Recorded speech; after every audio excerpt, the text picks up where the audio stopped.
వాళ్ళు ఇక్కడ కూర్చుంటే నేను ఇక్కడ కూర్చోను. పర్వాలేదు వదినా, మేము సెపరేట్ గా కూర్చుంటాం. ఒక్క నిమిషం. క్లాస్ అనేది మన దగ్గరున్న డబ్బులోనో మనం చేసే ఏర్పాట్లలోనో లేదా మనం వేసుకునే కాస్ట్లీ బట్టల్లోనూ ఉండదు. మన మాటల్లో ఉంటుంది క్లాస్. నలుగురిలో మన ప్రవర్తనలో ఉంటుంది క్లాస్. ఎదుటి మనిషికి ఇచ్చే మర్యాదలో ఉంటుంది క్లాస్. అనుభవంతో చెప్తున్నాను నిషిక, నీలో నలుగురు మెచ్చుకునే గుణం ఉంటే నీ స్టేటస్ పెరుగుతుంది, కానీ నీ బ్యాంక్ బ్యాలెన్స్ లో ఎక్కువ అంకెలుంటే కాదు. సూపర్ గా చెప్పావమ్మా. డబ్బుంటే ధనవంతులు అవుతారని, మంచి మనసుంటే గొప్ప వాళ్ళు అవుతారని అందరికీ అర్థమయ్యేలా చాలా క్లియర్ గా చెప్పావమ్మా. హ్యాపీ యానివర్సరీ దేవా గారు. ఛానల్ కి పర్మిషన్ ఇవ్వడం కుదరదు అని చెప్పాను కదా దివ్యాంక, మళ్ళీ ఎందుకు వచ్చావు? పెద్దబాబు, ఇన్విటేషన్ లేకుండా సెక్యూరిటీ దాటి ఎలా లోపలికి వస్తున్నారు? నేను ఇప్పుడే కనుక్కుంటానమ్మా. ఒక నిమిషం ఆంటీ, దివ్యాంకని నేనే రమ్మని చెప్పాను, ఇన్విటేషన్ కూడా ఇచ్చాను. నేను ఇవాళ ప్రొఫెషనల్ గా రాలేదండి, పర్సనల్ అనుకుని చాలా పర్సనల్ గా తీసుకొని వచ్చాను. అసలు ఎందుకు దివ్యాంకని ఇక్కడికి పిలిచావు? నువ్వెందుకు వాళ్ళని పిలుద్దాం అనుకున్నావో అందుకే వదినా. వాళ్ళంటే మన ఫ్యామిలీనే. దివ్యాంక కూడా ఫ్యామిలీ లాంటిదే. అమ్మి నిషిక, కౌశికితో గొడవెందుకు? వదిలేయమ్మి. ఫంక్షన్ కి వచ్చినప్పుడు ఈ గొడవలన్నీ బాగోవమ్మి, వదిలే. పెద్ద దివ్యాంక, అసలు అడిగి మరి ఈ ఫంక్షన్ కి ఎందుకు వచ్చావో నాకు అర్థం కావట్లేదు దివ్యాంక. ఈ అఖిలాండేశ్వరితో నేను తేల్చుకోవాల్సిన లెక్కలు కొన్నున్నాయి నిషి. సరే, ఏం చేసినా డౌట్ రాకుండా చెయ్యి. అసలే ఆ జగదాత్రి కౌశిక వదిన గుట్లో కుప్పల్లా నిన్నే చూస్తూ ఉంటారు. ఇక్కడ ఏమైనా చెయ్యాలని చూసినా, ఎవరినైనా బాధ పెట్టాలని చూసినా నేను చూస్తూ ఊరుకోను. దీనివి పాము చెవులు, ఏం చెప్పినా ఇట్టి వినపడిపోతుంది. ఏమైనా అంటే మేమేం చేస్తామే? అయినా మేము మాట్లాడుకుంటున్నప్పుడు వచ్చి చాటుగా వినటానికి సిగ్గులేదా? మీరేం ఆలోచిస్తున్నారో, ఏం ప్లాన్ చేస్తున్నారో తెలియడానికి స్పెషల్ గా వచ్చి అక్కడ వినాల్సిన అవసరం లేదు. మీ మొహాలు చూస్తేనే తెలిసిపోతున్నాయి. ఆహా, అయితే మొహం చూసి మనసులో ఏముందో చెప్పేస్తావా? ఏది నా మొహం చూసి నా మనసులో ఏమనుకుంటున్నానో చెప్పు చూద్దాం. నిషిక, ఇప్పుడే ఈ దివ్యాంకని ఇక్కడ నుంచి పంపించే. దివ్యాంక రావడానికి కానీ గొడవ చేయడానికి కానీ ఇది టైము కాదు, ప్లేసు కాదు. దివ్యాంక, నీకు మర్యాదగా చెప్తున్నాను, ఇక్కడ నుంచి వెళ్ళిపో. నా మొహం చూసి ఏదో చెప్తాను అన్నావు కదా, చెప్పు చూద్దాం. దివ్యాంక, ప్లీజ్ గొడవలొద్దు. మన లెక్కలు ఏమైనా ఉంటే అవి తర్వాత చూసుకుందాం. ముందు మొహం చూసి మనసులో ఏముందో చెప్తాను అన్నావు కదా, అది చెప్పు చెప్పు చెప్పు. నువ్వు ఈ పెళ్లి ఈవెంట్ కవరేజ్, అఖిలాండేశ్వరి స్పోర్ట్స్ అకాడమీకి రిలేటెడ్ అయిన అన్ని ఈవెంట్స్ కవరేజ్ ఎక్స్క్లూజివ్ గా నీ ఛానల్ కి ఇవ్వమని అఖిలాండేశ్వర్ గారిని ప్రాధేయపడ్డాం. నీలాంటి నిజాయితీ లేని ఛానల్స్ తో అసోసియేట్ అవ్వడం ఆవిడకి ఇష్టం లేక రిజెక్ట్ చేశారు. ఆ కోపంతోని పగ తీర్చుకోవడానికి ఇక్కడికి వచ్చావు, అంతే కదా? అంతే కదా? నిజంగా నువ్వు అడిగితే ఆవిడ ఇదే అన్నారా? నిజాయితీ లేని మనుషులతో నేను బిజినెస్ చెయ్యను, పక్కన కూడా పెట్టుకోను. నీకు కాంట్రాక్ట్ ఇవ్వడం కుదరదు. చెప్పు దివ్యాంక. మౌనంగా ఉంటే కూడా నీకు ఇంకా అర్థం కాలేదా నిషి? ఆవిడకే కాదు, ఈ ప్రపంచానికే తెలుసు ఈ దివ్యాంక నిజాయితీ పరురాలు కాదు అని. న్యూస్ చెప్పి కాదు, అమ్ముకొని బతుకుతుంది అని. జగదాత్రి, ఇంకొక మాట మాట్లాడినా చంపేస్తాను. ఏమనుకుంటున్నావు? ఈ దివ్యాంక అంటే ఇవాళ ఆ కౌశికి అండ చూసుకొని మరి నువ్వు రెచ్చిపోతున్నావు. రేపన్న రోజు నాదే. నన్ను అవమానించిన ఏ ఒక్కరిని వదలను. అందరి లెక్కలు సరిచేసి తీరుతా. నువ్వేంటి మా లెక్కలు తెలిసేది? ఒక్క అరగంట నీ మీద కాన్సన్ట్రేట్ చేస్తే ఏమైందో నీ ఎంగేజ్మెంట్ రోజే చూసావు కదా. అన్ని నేరాలు చేసి తప్పించుకొని తిరుగుతున్న నిన్ను జైల్లో ఊచలు లెక్క పట్టించా, కోర్టు మెట్లెక్కేలా చేశాను, పోలీస్ ఎఫ్ఐఆర్ లో నీ పేరు రాయించాను. సరే, ఇవాళ్ళిక్కడ జరిగే ప్రతిదీ టెలికాస్ట్ చేయకుండా ఎలా ఆపుతావో నేను చూస్తా. నువ్వు ఆ న్యూస్ తో ఈ కాంపౌండ్ ఎలా దాటుతావో నేను చూస్తాను. నాతో పెట్టుకొని నువ్వు చాలా తప్పు చేస్తున్నావు జగదాత్రి. నువ్వు నా ఫ్యామిలీ జోలికొచ్చి ఆల్రెడీ తప్పు చేసావు దివ్యాంక. ఇంకా తప్పుకి పరిహారం చెల్లించే టైం వచ్చింది.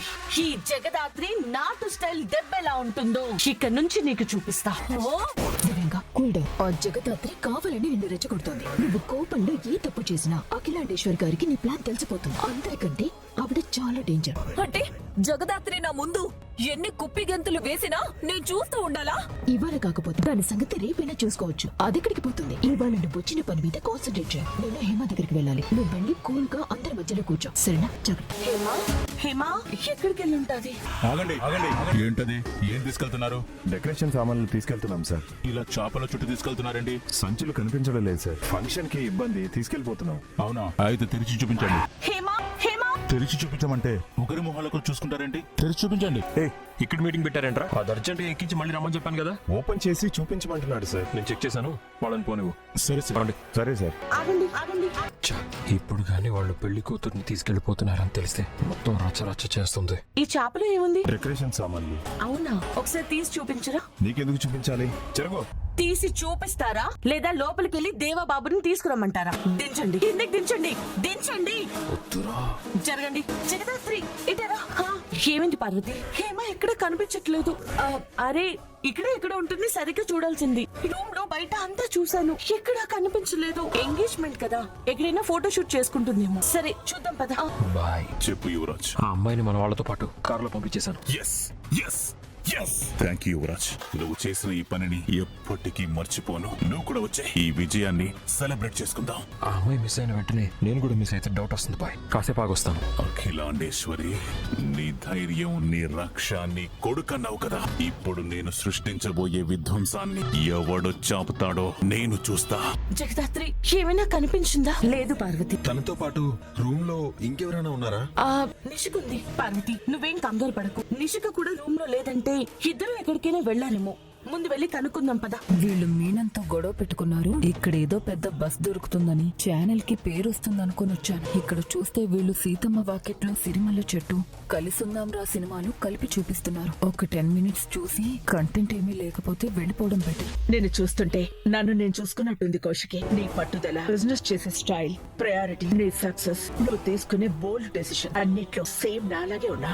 అన్నిట్లో మీలా ఉన్నా ఒక్క దాంట్లో మాత్రం మీకు ఈవిడికి చాలా తేడా ఉంది. తేడానా? నాకు కనిపించిన తేడా నీకేం కనిపించింది? ఫ్యామిలీ. ఫ్యామిలీనా? అవును, మీలా కౌశికి తన ఫ్యామిలీని చూసుకోవడం రాదు.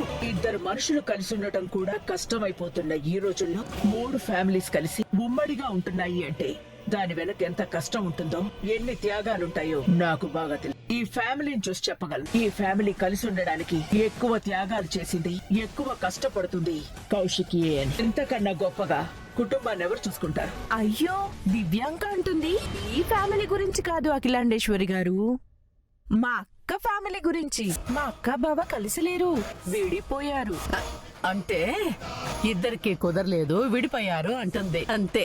అంతేకాదు, పేరు ప్రతిష్టలు రాగానే డబ్బు లేని భర్తని మోయలేని బరువు అనుకుంది. తన స్థాయికి సరితూగడని జీవితాంతం కలిసి ఉంటాను అని ప్రమాణం చేసి మధ్యలోనే గాలి కొదిలేసి వెళ్లిపోయింది. ఇప్పుడు ఆ భర్త ఇంకొకరితో జీవితం పంచుకోవాలి అని చూస్తుంటే ఒళ్ళుతో కుట్రలు చేసి అది కూడా అవ్వకుండా ఆపుతుంది. నువ్వు గట్టిగా అరిచినంత మాత్రాన నిజం అబద్ధం అయిపోదు కౌశికి.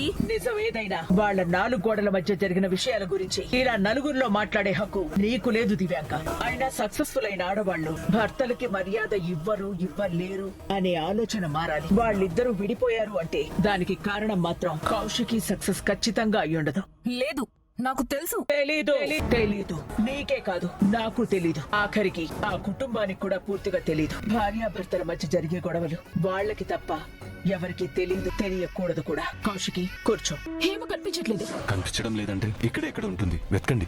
లేదు పెద్దబాబు గారు, నేను జగదాత్రి ఇల్లంతా వెతికాం, ఎక్కడా కనిపించట్లేదు. ఇప్పటిదాకా ఇక్కడే ఉన్న అమ్మాయి ఇప్పుడు కనిపించకపోవడం ఏంటి? ఎవరైనా కాల్ చేయండి. ఫోన్ కూడా ఎత్తట్లేదండి. ఏ పార్వతి, నిన్ను హేమ దగ్గరే ఉండమని చెప్పాను కదా, ఎక్కడున్నావు? ఇందాక ఇక్కడికి వచ్చినాను కదా సునమ్మ గారు. తిరిగి వెళ్లి చూసేసరికి అక్కడ హేమ, నిషిక ఇద్దరు లేరు.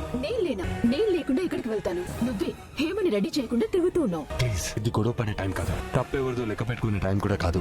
ముందు హేమ ఎక్కడుందో కనిపెట్టాలి. ఇప్పటిదాకా కళ్ళ ముందే ఉన్న హేమ సడన్ గా ఎక్కడికి వెళ్ళిందో తెలీదా? నాకు మీకు తెలుసా?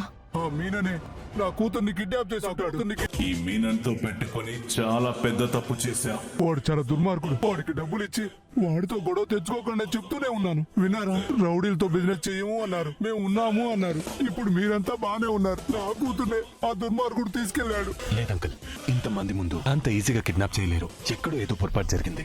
అవును బాబు, నిజంగానే పొరపాటే జరిగింది. నేను ఈ పెళ్లికి ఒప్పుకోవడం వల్లే చాలా పెద్ద పొరపాటు జరిగింది. నీ బాధను నేను అర్థం చేసుకోగలను, కానీ అటాక్ చేసినంత ఈజీగా మనిషిని కిడ్నాప్ చేయలేరు. అది కూడా ఇంత సెక్యూరిటీ ఉండగా.